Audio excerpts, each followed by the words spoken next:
Salut à tous, c'est Lunaris. Aujourd'hui, le test d'un nouveau VTT Fat Bike à assistance électrique pliant, le Lankelesi XT 750 Plus.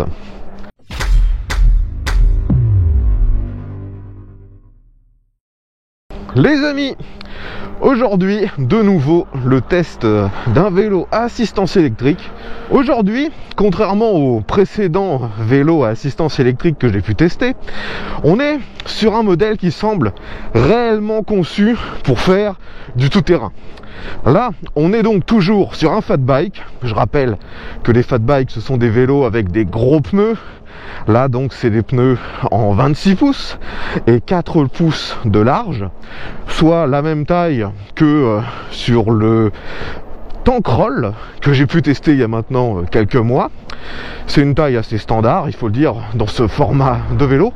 Par contre, on est sur un vélo qui a la particularité d'être pliant, ce qui n'est pas si fréquent que ça avec des roues dans cette taille. Il se plie en plein milieu du cadre, ce qui permet de le ranger beaucoup plus facilement dans le coffre d'une voiture, bien entendu. Ce vélo est de la marque Lankelesi. J'avoue que j'ai aucune idée de la prononciation de cette marque. C'est comme d'habitude une marque chinoise et on est sur le modèle XT 750 Plus. Donc bien sûr, c'est un vélo à assistance électrique. Le moteur est dans la roue arrière et celui-ci est donné pour une puissance de 1000 watts. Là, j'avoue que je n'ai absolument rien qui pourrait vérifier la puissance réelle de ce vélo. J'avoue que j'ai un peu de mal à croire qu'il soit aussi puissant que ça. Je pense que sa puissance doit plutôt tourner autour des 750, comme son nom semble le suggérer à la base. Comme je vous l'ai montré, on est sur un vélo pliant et on a aussi au niveau de cette pliure l'accès à la batterie. Donc on est sur une batterie de 17,5 ampères-heure, ce qui est quand même assez gros, il faut l'avouer. Ça permet théoriquement une autonomie qui va jusqu'à 120 km. Moi, ce vélo, j'ai pu l'utiliser à nombreuses reprises. Ça fait maintenant à peu près un mois et demi que je l'utilise régulièrement. Et si vous suivez la chaîne YouTube de mon frère, qui s'appelle MC Aventure, vous m'avez vu rouler sur route avec ce vélo, et peut-être également vous m'avez vu en forêt. Donc j'ai utilisé ce vélo à peu près partout où c'était possible, et l'autonomie, moi j'ai réussi à la monter à 70 km et il me restait encore, selon l'indice de charge, environ 30% de batterie. Donc je suppose que les 100 km annoncés sont réellement comment dire, atteignables. Par contre, le système donc pour insérer ou retirer la batterie nécessite qu'à chaque fois vous pliez ou dépliez le vélo. C'est une procédure pas forcément très compliquée ni très longue, mais qui est pas agréable. C'est comment dire, assez pénible à faire, surtout que la batterie est quand même relativement lourde et que le vélo lui aussi n'est pas léger.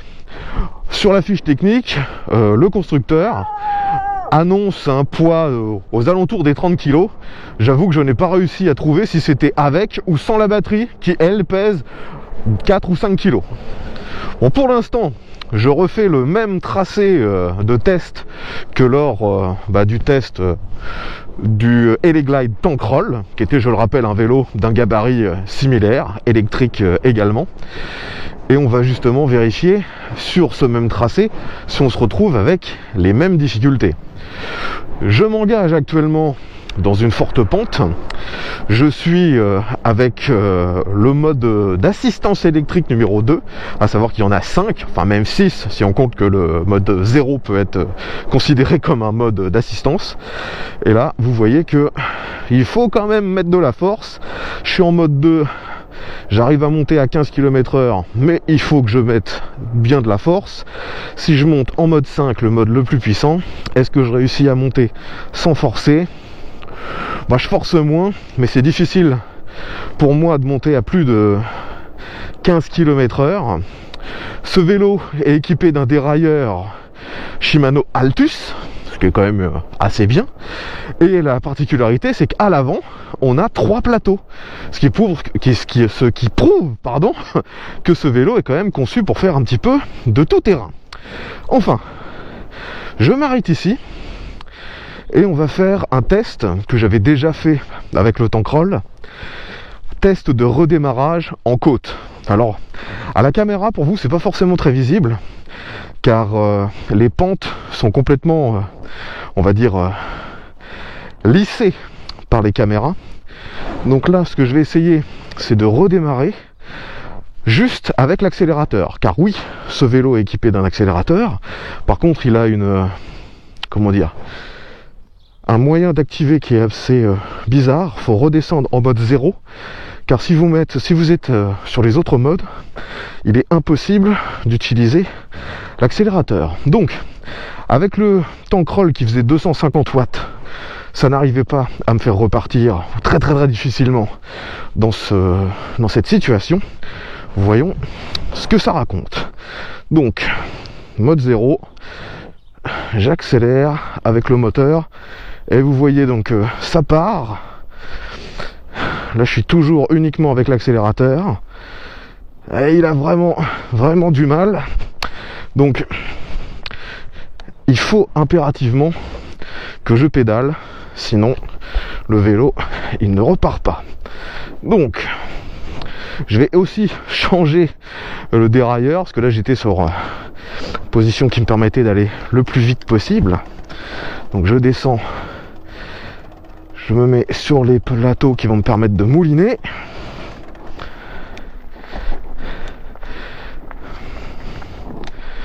Bon, je suis quand même bien content d'avoir sur celui-ci 27 vitesses, afin justement de pouvoir mouliner et de pas forcer. Je vais me mettre maintenant sur le mode d'assistance numéro 5. Comme ça, je peux lâcher l'accélérateur. Et je mouline. Donc, je suis toujours en forte pente. Ça avance. Même si, clairement, on n'a pas la puissance ou l'assistance qu'on serait en droit d'attendre d'un vélo qui fait prétendument 1000 watts. J'ai utilisé sur la même route, je le redis, le Tankroll qui lui n'était donné que pour 250 watts. Et j'ai pas vraiment l'impression d'avoir plus de patates. Finalement, ce qui m'aide, c'est d'avoir plus de vitesse. Là, je peux mouliner bien plus qu'avec le Tankroll. Ce XT 750, j'aimerais vraiment connaître sa véritable puissance, mais ça m'étonnerait qu'on monte à 1000 watts. Bon, maintenant, continuons sur les caractéristiques de ce vélo, pendant que j'ai encore un peu de souffle. Donc je vous l'ai dit, c'est une machine qui est quand même pas mal équipée pour faire du tout-terrain. Donc on a bien sûr une suspension avant et arrière. À l'avant, une fourche qui est quand même d'un diamètre assez balèze. Et surtout, elle est très agréable. Sur toutes les routes que j'ai faites, que ce soit sur la route, dans des chemins comme ça avec de la pierre, ça réagit toujours bien. Le seul, on va dire, défaut pour l'adhérence, ce ne sont pas les suspensions, ce sont les pneus. Car comme d'habitude avec les fat bikes de ce genre, vous avez des pneus avec un format un peu ballon. Et donc, si vous mettez la pression maximum indiquée, en fait vos pneus sont trop gonflés. Et en forêt, vous avez tendance à rebondir sur les gros chocs, ce qui peut parfois vous déstabiliser. Et à l'inverse, si vous ne mettez pas assez de pression sur la route, vous avez d'un seul coup un vélo qui devient très flou, un peu instable. Donc il faudrait presque, comme avec tous les fat bikes, c'est pas typique à celui-là, avoir toujours de quoi regonfler les pneus afin de pouvoir avoir toujours la pression optimale en fonction du terrain.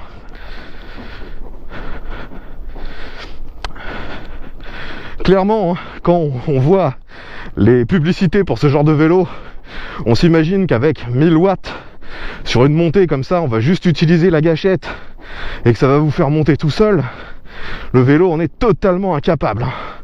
Et d'ailleurs, il faudrait pas que je m'arrête totalement, car il aurait le plus grand mal à faire repartir les 30 kg du vélo, plus mes grosses fesses, donc ça ferait un total de 130 kg. Et là, on arrive vraiment aux limites de ce qui est capable de fournir ce genre de matériel.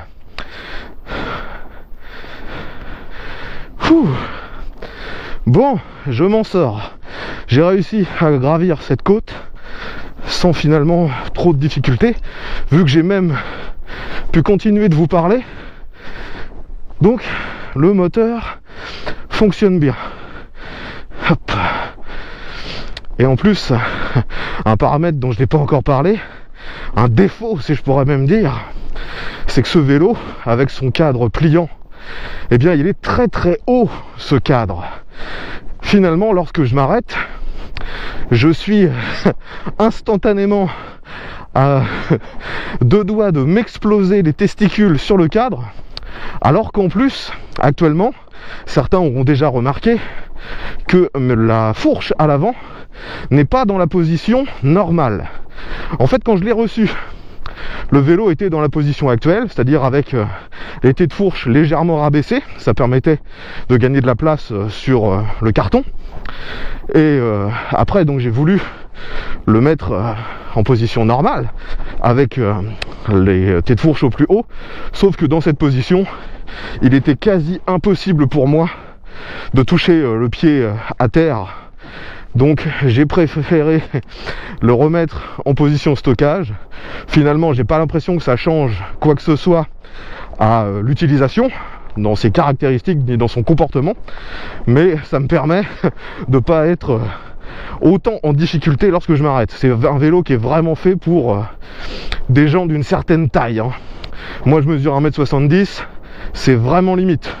Et d'ailleurs, si vous avez vu une fois de plus les vidéos avec mon frère, lui est encore un petit peu plus petit que moi, et même chose, il était à 2 doigts de se casser la gueule à chaque fois qu'on devait mettre le pied au sol.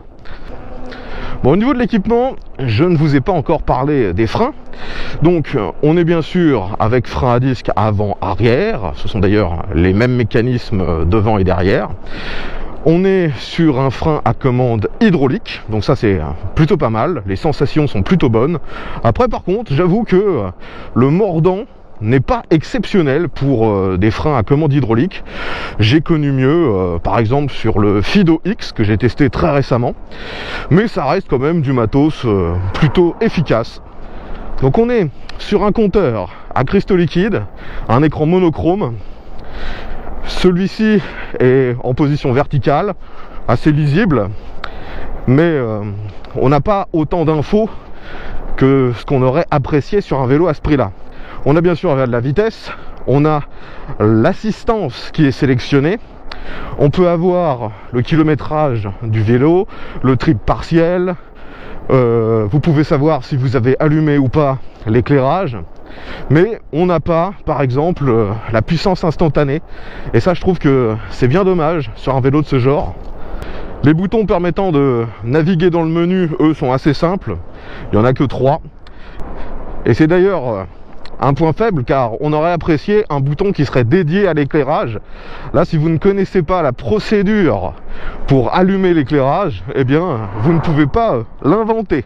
C'est un peu dommage. Un autre paramètre que j'aurais bien aimé voir améliorer sur ce vélo, c'est le contacteur à clé qui permet de verrouiller la batterie. On est exactement sur le même système que sur le Engwe Pro 2 que j'ai testé il y a quelques mois, sauf que sur le Engwe, ce contacteur permettait également de verrouiller complètement le vélo, un peu comme le contacteur, le Neyman d'une voiture. Là, sur celui-ci, on a le Neyman, mais il ne sert qu'à bouger le barillet afin de verrouiller ou déverrouiller la batterie, mais il ne sert pas à couper le vélo. Donc ça ne vous sert pas d'antivol. Si vous n'avez pas la clé, vous pouvez néanmoins démarrer le vélo et partir. Je trouve ça un peu dommage, surtout que globalement tout le mécanisme est présent. Ce vélo est donné par le constructeur pour une vitesse maximum théorique de 40 km/h. Donc avec mon frère, on a voulu mettre ça à l'épreuve, voir si c'était réalisable ou pas. Je vous laisse regarder, vous verrez nos conclusions. Donc 3, 2, 1, parti. Bah forcément, moi avec mes grosses fesses, il a un peu de mal à me faire partir. J'arrive à 20 km/h. Là, j'ai dépassé les 20 aussi. 25. 28. Je suis à 28.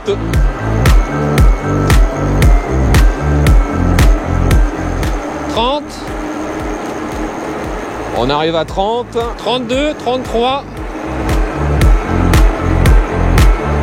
Ah, je reprends un peu l'avance. Ah, il a plus de puissance. Je suis à 33. Et j'arrive pas à aller beaucoup plus vite. Il galère pour aller plus loin. 34. 34 maintenant. Si j'essaie de me pencher, j'ai jusqu'à 35, 36. 36.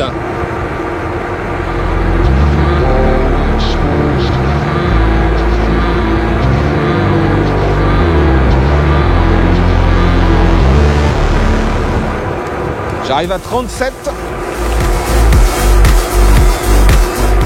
Ouais, vitesse max entre 36 et 37 pour moi.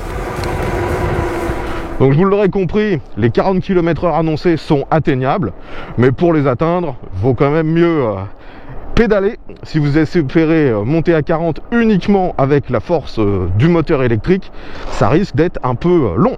Sur l'éclairage, ce vélo est uniquement équipé d'une lampe à l'avant.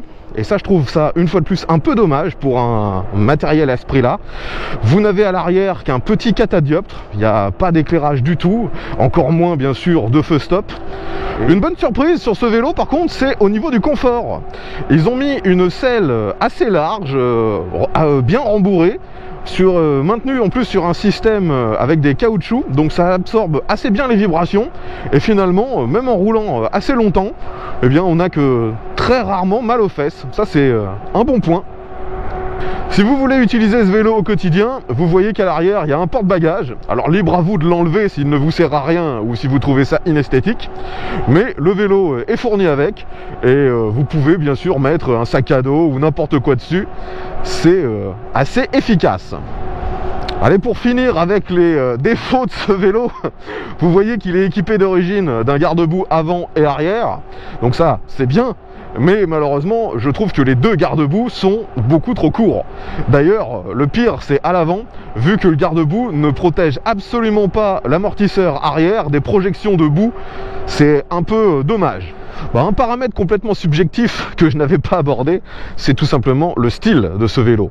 Franchement, je le trouve absolument sublime. Très certainement un des plus beaux vélos que j'ai pu posséder. Et surtout dans ce coloris jaune, je le trouve vraiment sublime. D'ailleurs, il est disponible en d'autres couleurs assez flashy, en bleu, en vert. Pour une fois, on sort de l'éternel gris et noir proposé par la plupart des autres concurrents à ce vélo. Donc finalement, les amis, qu'est-ce que vous devez retenir de ce Lankelesi XT750 Plus? Globalement, c'est pas une mauvaise machine, loin de là. Même si, comme d'habitude sur mes tests, je porte un peu trop d'importance aux défauts par rapport aux bons points. Vous me connaissez, c'est comme ça que je fais à chaque fois. Ça reste quand même une bonne machine. Son tarif, actuellement, sur le site qui m'a envoyé ce vélo, donc c'est Best Buy Gear, il coûte 1600 €. Et concrètement, si vous cherchez un vélo de ce genre, avec ce type d'équipement, eh bien vous ne trouverez pas grand chose à moins cher que ça. Mais néanmoins, comme je le disais, je trouve qu'à ce prix là on pourrait avoir un petit éclairage à l'arrière, un écran peut-être de meilleure qualité, quelques bricoles comme ça qui ne feraient qu'améliorer encore la machine. Mais après, ça reste un vélo quand même très agréable, j'aime beaucoup rouler avec, et le plus gros point fort, je le redis, c'est ses suspensions. J'ai, avec mon frère, emprunté plusieurs fois les mêmes chemins avec des vélos différents, et clairement, c'est avec celui-ci qu'on se sentait tous les deux le plus rassurés, car les défauts sont complètement gommés par ces suspensions. On ne se serait pas permis de rouler à certains endroits aussi vite avec un autre vélo. Donc si jamais vous êtes intéressé, je vous mets bien sûr un lien dans la description. Et je vous dis quand même de ne pas oublier tous les petits défauts dont je vous ai parlé, surtout au niveau du gabarit. Ce vélo ne conviendra pas à tout le monde, ça il faut bien le garder en tête. Si vous avez des questions concernant ce modèle, l'espace commentaire est bien sûr là pour ça. Si vous possédez déjà ce vélo ou un de ses dérivés, pareil, vous pouvez nous dire ce que vous en pensez, quels sont les problèmes que vous avez pu rencontrer.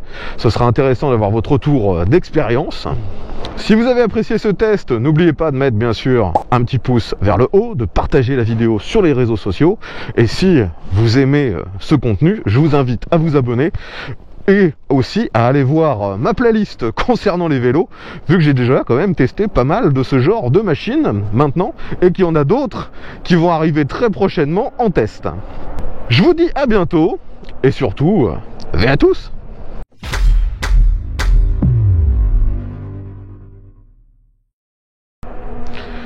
Un paramètre qui me conforte dans l'idée que ce vélo ne fait pas réellement les 1000 watts annoncés, c'est que si je le compare avec le Cyrusher Komoda que j'ai testé il y a quelques mois, eh bien celui-ci a quand même beaucoup moins de patates. Le Cyrusher, lui, il était avec une puissance, un couple absolument indescriptible pour un vélo à assistance électrique. Là, je suis très loin de ressentir la même chose avec ce XT 750+.